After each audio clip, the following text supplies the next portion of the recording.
Welcome back to another technical deep dive here in the debug zone. Today we're tackling a big question and breaking it down with insights from other users.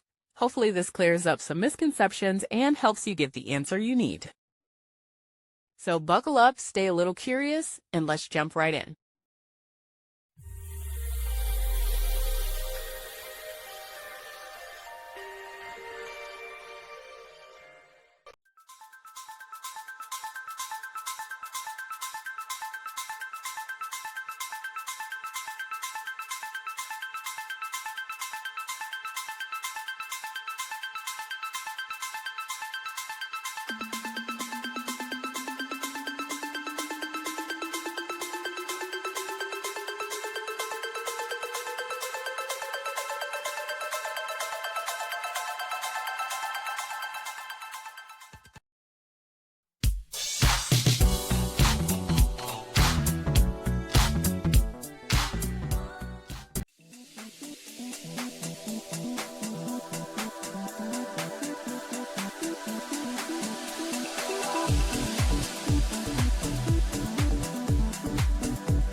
And that's a wrap.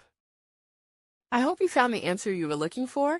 If you did, take a second to hit that subscribe button. It really helps out. And let me know in the comments which solution worked best for you. See you next time in the debug zone.